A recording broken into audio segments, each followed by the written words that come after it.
Okay, let's come to the resistivity of और specific resistance of a conductor. ये बहुत छोटा टॉपिक है, ज़्यादा बड़ा टॉपिक नहीं है, लेकिन इसको हम रेजिस्टेंस के साथ साथ कर लेते हैं उसके फौरन बाद, ताकि आपको चीज़ें ज़्यादा अच्छे से समझ में आ जाए। हमने भी लास्ट वीडियो में एक फॉर्मूला ड्राइव किया था, रेजिस्टेंस का बताया था मैंने आपको। Resistance of a conductor is given by rho L upon A. Take this as equation 1। ठीक है, resistance is equal to rho L upon A, where rho is the resistivity, L is the length, A is the area of cross section. Now take L is equal to 1 unit. 1 unit का मतलब क्या होता है? If you are taking LCGS system, then it is 1 centimeter. If you are taking all the parameters in MCAS unit, then it is 1 meter. तो unit हम बोलते हैं 1 unit. Length कर दिया हमने, and area of cross section 1 unit square. क्योंकि area की unit square होती है, तो इसलिए जो भी आप सेंटीमीटर में लिया है आपने, तो सेंटीमीटर स्क्वायर हो जाएगा एरिया, मीटर लिया है तो मीटर स्क्वायर। तो ये तरीका होता है लिखने का। Now put all these in first, first में हम उसे उठा के रख देंगे तो क्या हो जाएगा, ये R is equal to rho into 1 upon 1 is equal to rho. That means resistance is equal to resistivity, यानी numerically resistivity is coming out to be equal to resistance. लेकिन क्या है रेजिस्टेंस? कौन से कंडक्टर का रेजिस्टेंस है? उस conductor का रेजिस्टेंस है जिसकी लेंथ यूनिट है और एरिया ऑफ क्रॉस सेक्शन भी यूनिट है। तो इसका मतलब क्या हुआ, resistivity is the resistance of material of a conductor of unit length and unit area of cross section। ठीक है, और ये पर्टिकुलर डायमेंशंस का कंडक्टर हो जाता है, इसीलिए इस रेजिस्टिविटी को स्पेसिफिक रेजिस्टेंस, यानी कि रेजिस्टेंस कुछ स्पेसिफिक पैरामीटर्स का, स्पेसिफिक कॉन्फ़िगरेशन का, तो उसको हम रेजिस्टिविटी और स्पेसिफिक रेजिस्टेंस भी कहते हैं। तो how to define resistivity? Resistivity of the material is the resistance of a conductor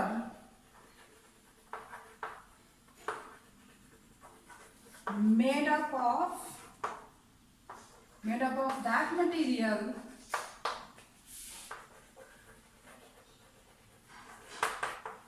of unit length and unit area of cross section।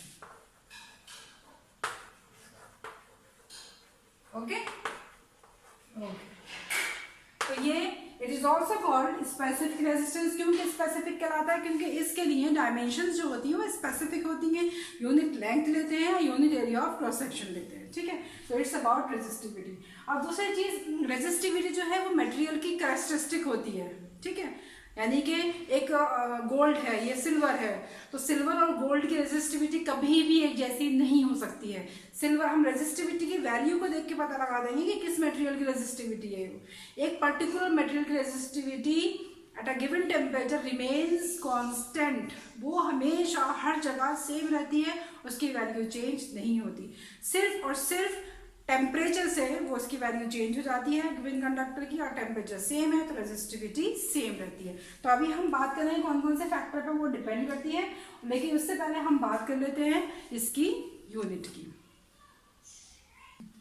Now let's come to the SI unit of resistivity. अब formula था, हम वापस आएंगे। R is equal to होता है रो L upon ए, तो यहाँ से अब आप निकालेंगे रो, तो रो क्या हो जाएगा, rho will be R A upon L. अब हम इसकी बात करते हैं ऐसा यूनिट ऑफ रेजिस्टिविटी, तो इन सब की यूनिट्स रख दीजिए। तो क्या लिखेंगे, SI यूनिट ऑफ रो। तो कैसे निकालेंगे, रेजिस्टेंस की यूनिट क्या होती है, ओम रख दिया हमने, इनटू एरिया की क्या यूनिट होती है, SI यूनिट मीटर स्क्वायर, तो मीटर स्क्वायर रख दिया, अपॉन लेंथ की क्या होती है, मीटर, तो मीटर रख दी। एक मीटर से मीटर कैंसिल हो गई, तो ये आ जाएगी ओम मीटर। तो ओम metre is the SI unit of resistivity, और इसको सिंबल की फॉर्म में लिखेंगे ओम मीटर। याद रखिएगा, resistivity, SI unit of resistivity is ohm metre. ठीक है, इसके बाद हम ये बात करेंगे कि रेजिस्टिविटी कौन कौन से फैक्टर्स पर डिपेंड करती है। हमें ये देखना है कि रेजिस्टिविटी कौन कौन से फैक्टर्स पे कंडक्टर के डिपेंड करती है। तो जैसे कि रेजिस्टेंस लेंथ पे डिपेंड करता था और एरिया ऑफ क्रॉस सेक्शन पे डिपेंड करता था, resistivity does not depend on length and area of cross section of a conductor. तो रेजिस्टिविटी याद रखिएगा आप चीज, resistivity does not depend on the length and area of cross section of a conductor। ठीक है, यानी कि आप लेंथ को बढ़ाइए कम करिए, एरिया को कम ज्यादा करिए, रेजिस्टिविटी पे कोई फर्क नहीं पड़ेगा, वो मटेरियल की कैरेक्टरिस्टिक होती है वो सेम रहेगी। लेकिन क्या है कि रेजिस्टिविटी डिपेंड्स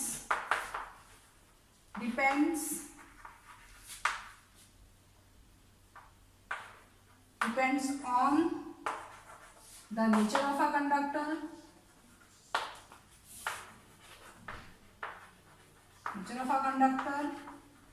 and temperature, यानी टेम्परेचर पर डिपेंड करती है और नेचर ऑफ अ कंडक्टर पर डिपेंड करती है। ठीक है, जैसे कि दो फैक्टर्स हैं जिसपे रेजिस्टेंस तो चार फैक्टर्स पर डिपेंड करता है, लेकिन रेजिस्टिविटी दो फैक्टर्स पर डिपेंड करती है, डायमेंशंस पर डिपेंड नहीं करती है। अब अगर रेजिस्टिविटी को हम बात करें कि उसका क्या फॉर्मूला होगा, कंडक्टर की रेजिस्टिविटी और टेम्परेचर में क्या रिलेशन होगा, तो relation is similar to that of a resistance. और आप देखिए फॉर्मूला वही सेम है, आर की जगह रेजिस्टिविटी आ जाएगी, तो resistivity at temperature T2 is equal to resistivity temperature 1 plus alpha is the temperature coefficient of resistivity of a material T2 minus T1। Okay, तो ये फॉर्मूला आ जाएगा जो बताएगा कि रेजिस्टिविटी कैसे डिपेंड करती है। It also increases with rise in temperature, जो सेम रिलेशन था आपके रेजिस्टेंस का कंडक्टर का। अब इसके यूजेस जो है डेली लाइफ में, रेजिस्टिविटी के यूजेस क्या है, तो हम पढ़ रहे हैं कहाँ इसका यूज होता है। तो हाई रेजिस्टिविटी मटेरियल हमारे डेली लाइफ में यूज होते हैं। फॉर एग्जांपल टंगस्टन बल्ब है, जो बल्ब में टंगस्टन मटेरियल होता है उसका बहुत हाई मेल्टिंग पॉइंट होता है, तो उसको वो इजीली ऑक्सीडाइज नहीं होता है, तो इसलिए उसको as a heating element use किया जाता है बल्ब में। ठीक है, जो फिलामेंट बना होता है वो टंगस्टन का होता है क्योंकि इसका मेल्टिंग पॉइंट बहुत ज्यादा होता है, अब वो ऑक्सीडाइज नहीं। ओके, सेकेंड यूज जो है इसका रेजिस्टिविटी का वो है आपका हीटर और गीजर में जो एलिमेंट यूज होते हैं हीट प्रोड्यूस करने के लिए, तो उसमें बहुत ज्यादा उसका रेजिस्टेंस चाहिए। तो अगर मेटल के हम कॉइल यूज करेंगे उसमें तो बहुत जल्दी मेल्ट हो जाएंगे हीट से। ठीक है, तो इसलिए उसमें अलॉय यूज होता है। ठीक है, निक्रोम के मेटल वो यूज होता है, निक्रोम एक अलॉय है, आप देख लीजिएगा उसमें क्या क्या चीजें होती हैं। एक और यूज है जो घरों में जो हमारे लाइंस होती हैं, जो ओवरहेड लाइंस होती हैं इलेक्ट्रिसिटी के लिए, वो भी आपका बेस्ट कंडक्टर चाहिए हमें। तो बेस्ट कंडक्टर तो सिल्वर है, तो सिल्वर का लेकिन ये है कि वो बहुत कॉस्टली है, तो उसके मुकाबले जो हम बाद में यूज़ करते हैं तो हम यूज़ करते हैं उसमें एल्युमिनियम और कॉपर, तो उसकी रेजिस्टिविटी हम इस तरह से लेते हैं ताकि वो कंडक्टिविटी उसकी ज़्यादा रहे, तो रेजिस्टिविटी उसकी कम होती है ताकि उसमें ज़्यादा से ज़्यादा करंट फ्लो करे। तो ये यूजेस हैं, रेजिस्टिविटी को देख के हम मेटल का यूज़ करते हैं कि हमें उसे कहाँ यूज़ करना है, तो उस हिसाब से उस मेटल को चूज़ किया जाता है। I hope you like the video. Till next video, take care, bye.